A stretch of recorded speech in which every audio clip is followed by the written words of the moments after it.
ये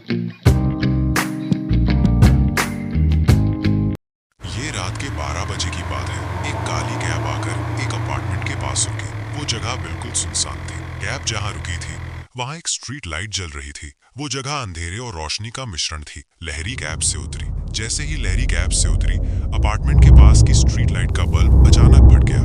वहाँ थोड़ा और अंधेरा हो गया। लहरी ने एक बार स्ट्रीट लाइट की तरफ देखा। उसने ड्राइवर से फोन पे मांगा। किराया देने के लिए ड्राइवर ने अपने मोबाइल में QR कोड खोला और ड्राइवर सीट से खिड़की की तरफ झुकते हुए मोबाइल वाला हाथ आगे बढ़ाया। लहरी अपने मोबाइल से स्कैन करते हुए ड्राइवर का चेहरा देखकर सहम गई। ड्राइवर का चेहरा विकृत था। उसने स्कैन होने के बाद जल्दी जल्दी पिन एंटर किया। वो गाड़ी घुमाकर लहरी की तरफ देखते हुए मुस्कुराता हुआ चला गया। पीछे मुड़कर देखे बिना लहरी अपार्टमेंट गेट की तरफ आई। लहरी तीसरी मंजिल पर रहती थी। अपार्टमेंट की लिफ्ट काम नहीं कर रही थी। वॉचमैन से पूछने की सोची तो वो कहीं नजर नहीं आया। ज्यादातर वो रात को शराब पीकर सो जाता है। नाइट ड्यूटी करना तो दूर की बात है। एक बार उसे देखकर उसके बारे में सोचना बेकार समझकर लहरी सीढ़ियां चढ़ने लगी। रात को अपार्टमेंट में 2-3 लाइट रखकर बाकी सब बंद कर देते हैं, इसीलिए सीढ़ियों पर थोड़ा अंधेरा था।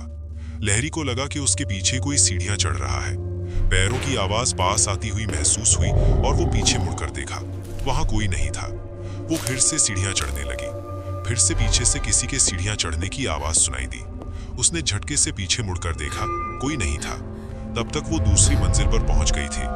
फिर से पीछे से कोई आता हुआ महसूस हुआ। इस बार पीछे देखे बिना चलते हुए ही उसने बगल की दीवार पर देखा। उसकी परछाई के पीछे एक भूत की परछाई सीढ़ियां चढ़ती हुई दिखाई दी। बस उसका दिल धक से रह गया और वो दौड़ते हुए सीढ़ियां चढ़कर अपने फ्लैट के दरवाजे पर रुकी। फ्लैट की चाबी निकालते हुए उसने कॉरिडोर की तरफ देखा। कॉरिडोर के आखिर में एक भूत खड़ा था। डर से कांपते हुए उसने जोर से चिल्लाया, कौन हो तुम? भूत गायब हो गया। ताला खोलकर दरवाजा खोला और शक से फिर से एक बार कॉरिडोर की तरफ देखा। वहां कोई नहीं था, लेकिन खुले हुए फ्लैट के दरवाजे के पीछे वो भूत खड़ा था। जैसे ही लहरी फ्लैट के अंदर आई, भूत दरवाजे के पीछे से आकर उसे डराने लगा। जोर से चीखते हुए डर से उसने आंखें बंद कर ली। कुछ देर बाद धीरे धीरे उसने आंखें खोली। वहां भूत नहीं था। दरवाजा बंद करके वो सामने के कमरे में आई। लाइट का स्विच दबाया। लाइट ऑन ऑफ होते हुए जल रही थी। सीढ़ियों पर दौड़ने और डर से लहरी को पसीना आ गया। पानी पीने के लिए उसने फ्रिज का दरवाजा खोला। उसमें से वही भूत एकदम से लहरी के चेहरे की तरफ लौटा। लहरी डर से जोर से चीखते हुए आंखें बंद करके बैठ गई। कुछ क्षण बाद डर के साथ सामने बेडरूम की तरफ जाते हुए वहां टक टक की आवाज दीवार से आई तो उसने दीवार की तरफ देखा। वहां दीवार पर एक फोटो लगी हुई थी। उसके ऑफिस की फोटो, वो, उसकी रूममेट्स और कुछ दोस्तों की फोटो। वो फोटो हवा में झूल रही थी। फोटो पर खून टपक रहा था। अचानक फोटो में सबके चेहरे गायब हो गए। सिर्फ एक महिला का चेहरा रह गया।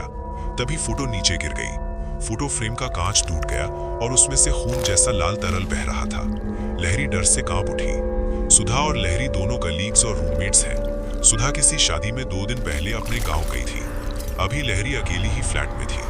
लहरी सदमे में खड़ी थी कि फोन बजा। स्क्रीन पर सुधा का नाम दिखा। कांपते हाथों से उसने रिसीव किया। उस तरफ से कोई बात नहीं, सिर्फ टेढ़ी गहरी सांस के बाद कर्कश आवाज में बोला, मैं आ गई हूँ बेटी। लहरी का दिल धक से रह गया। उसने कॉल काट दी, लेकिन फोन का स्पीकर अपने आप ऑन हो गया और डरो मत, मैं तुम्हारे साथ हूँ, ये शब्द सुनाई दिए। लहरी ने फोन फेंक दिया और डर के मारे बेडरूम में चली गई। पीछे चलते हुए ड्रेसिंग टेबल से टकराई। अचानक पीछे मुड़ी तो आईने में उसके प्रतिबिंब के पीछे भूत खड़ा था। लहरी बेडरूम में दौड़ती हुई बिस्तर पर कूद गई। हाथ पैर कांप रहे थे। तभी बिस्तर के नीचे से अचानक एक भूत बाहर निकला। डर से सांस रुकते हुए लहरी ने जोर से चीख मारी। दिल तेजी से धड़क रहा था। कानों में अभी भी वही चीख गूंज रही थी। कांपते हाथों से तुरंत कंबल ओढ़कर आंखें बंद करके लेट गई। मन में हनुमान चालीसा जपने लगी। असल में हुआ क्या था कि उसकी रूममेट के गांव चले जाने से शनिवार शाम को वीकेंड होने की वजह से लहरी अकेली सेकंड शो में एक हॉरर फिल्म देखने चली गई थी। उस फिल्म को देखकर आने के बाद ये सब उसके साथ हुआ।